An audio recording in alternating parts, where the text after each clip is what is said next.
5ই August যা ঘটেছে সেটা হচ্ছে একটা কালেকটিভ কনসেনসাস জনগণের মধ্যে যে শেখ হাসিনাকে বিদায় নিতে হবে। এই কনসেনসাস কিন্তু অনেক আগেই তৈরি হয়েছে। সেই কনসেনসাস যে বল প্রয়োগের দরকার ছিল, কারণ পুরোটাই বল প্রয়োগ দিয়ে কনসেনসাসটাকে দাবিয়ে রাখা হয়েছিল, তার একটা পাল্টা বল প্রয়োগ দরকার ছিল জনগণের দিক থেকে। কবে সেটা নামবে এটা আমরা অপেক্ষা করছিলাম, ওই স্পার্কটা অপেক্ষা করছিলাম যেটা দাবানলটা তৈরি করবে। সেই স্পার্কটা আমাদের ছাত্ররা অগ্রণী ভূমিকা পালন করে আবু সাইদ নিজের বুকে গুলি নিয়ে স্পার্ক ঘটিয়ে দিয়েছে।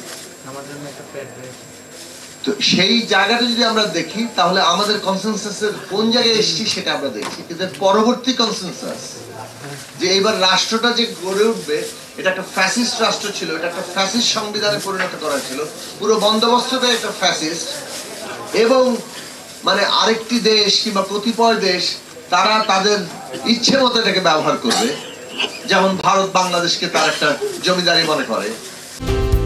আরএফএল কিচেন সিঙ্ক, স্বাস্থ্যকর কিচেনের চিরস্থায়ী সমাধান।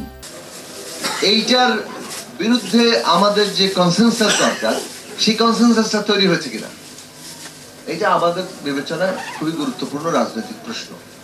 কারণ আমি তো অন্য একটা আইডিয়াল কন্ডিশন চিন্তা করলে হবে না যে আচ্ছা আইডিয়াল কন্ডিশনে সংবিধান কেমনে কেমনে লিখতে হয় কিংবা কোনটা কিভাবে হবে। আমাদের সংবিধান লেখার ব্যাপারে ভেরি মাচ কনটেক্সচুয়াল হওয়া দরকার, এবং সেই কনটেক্সচুয়ালিটি মানে কনটেক্সট বোঝার মানে হচ্ছে যে এখানে রাজনৈতিক শক্তি ভারসাম্যটা কি অবস্থায় আছে, তার মধ্যে কোনো কনসেনসাস তৈরি হয়েছে কিনা উইলের। সেটা বাদ দিয়ে আমরা যদি কোনো একটি পক্ষ আমরা করতে যাই তাহলে সম্ভবত সেটা কাজ করবে না এবং আরো সংকটের জন্ম দিতে পারে। আমরা মনে করি যে এইখানে কনসেনসাসটা অত্যন্ত জরুরি।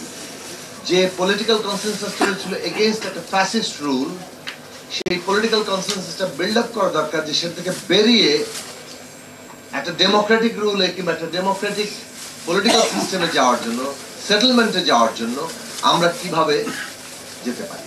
সুতরাং বাংলাদেশে একটা নতুন রাজনৈতিক বন্দোবস্ত দরকার, নতুন রিপাবলিক দরকার।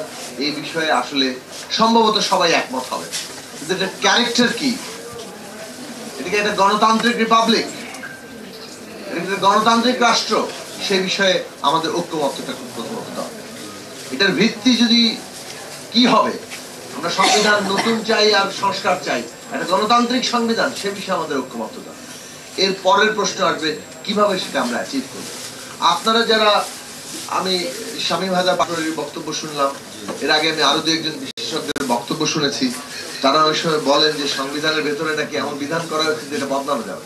মানে আমি ঠিক এটা খুব ভালো বুঝতে পারি না। মানে কতগুলো কি বলে জনসম্মতিহীন কতগুলো লোক পার্লামেন্টে বসে বলে দিল এই ক্লজ আর কোনোদিন বদলানো যাবে না, বদলালে ফাঁসি দেওয়া হবে। তো ভাই আপনি যদি একটা নতুন, আমরা যদি একটা সংবিধান বাতিল করে দিই, বলে যে আমরা বিপ্লব করেছি, এরপর আমরা একটা কনস্টিটিউয়েন্ট অ্যাসেম্বলি করি, তারপর একটা সংবিধান করি, আচ্ছা ওরা যদি কোনোদিন আবার ক্ষমতায় আসতে পারে এর সবই তো বাতিল করে দিতে পারে, তাহলে আপনারা আবার ফাঁসি দিতে পারে। এই আলোচনা করার মানে আছে নাকি? ও 2/3 করে এটা বাতিল করছে, আমি 2/3 করে এটা বাতিল করে দিব। ও যদি কোনোদিন ফিরতে পারে, ও আপনার সবচেয়ে সহিটাকেও ফালাই দিয়ে বলবে যে আপনাকে ফাঁসি দেওয়া দরকার। ফাঁসি ইজ রেডি ফর আস যদি কোনোদিন তারা ফিরতে পারে। সুতরাং এই আলোচনা করা অর্থহীন। এই যে লিগ্যালিটির পেছনে শক্তি, আলটিমেটলি পিপলস পাওয়ার, যদি জনগণ তার হাতে থাকে আপনার সব লিগ্যালিটি উধাও হয়ে যাবে। যদি জনগণ আমাদের সাথে থাকে তাহলে জনগণ এই নতুন লিগ্যালিটির পক্ষে দাঁড়াবে। আইন মানে শক্তি আইন তৈরি করে, জনতা আইন তৈরি করে। সুতরাং আইনের বিষয় নিয়ে আমার মনে হয় এই তর্কে ঢোকার কিছু নাই যে সংবিধানের ভিতরে এটার আসলে স্কোপটা কতটুকু। এই সংবিধানের কোন জায়গা থেকে, এগেইন আবার বলবো যে শক্তি ভারসাম্যটা হচ্ছে ইম্পর্টেন্ট, যে আমরা যারা বর্তমানে সময়ে ফ্যাক্টর পলিটিক্যাল ফোর্সেস, সেই ফ্যাক্টর পলিটিক্যাল ফোর্সেস একটা কনসেনসাসে আসছে। এই কনসেনসাস বিল্ডিং হচ্ছে এই মুহূর্তে নতুন রাষ্ট্র নির্মাণের সবচেয়ে গুরুত্বপূর্ণ অংশ। যে ঐক্যমত্য তৈরি হয়েছে এগেইনস্ট ফ্যাসিজম, সেই ঐক্যমত্যকে নতুন গণতান্ত্রিক রাষ্ট্র নির্মাণে রক্ষা করা, তাকে একটা সত্যিকার অর্থে গণতান্ত্রিক বন্দোবস্তের জন্য যাকে বলে পরিচালিত করা, সেই রাজনৈতিক প্রশ্নটা সবচেয়ে গুরুত্বপূর্ণ প্রশ্ন বলে আমরা এখন মনে করি।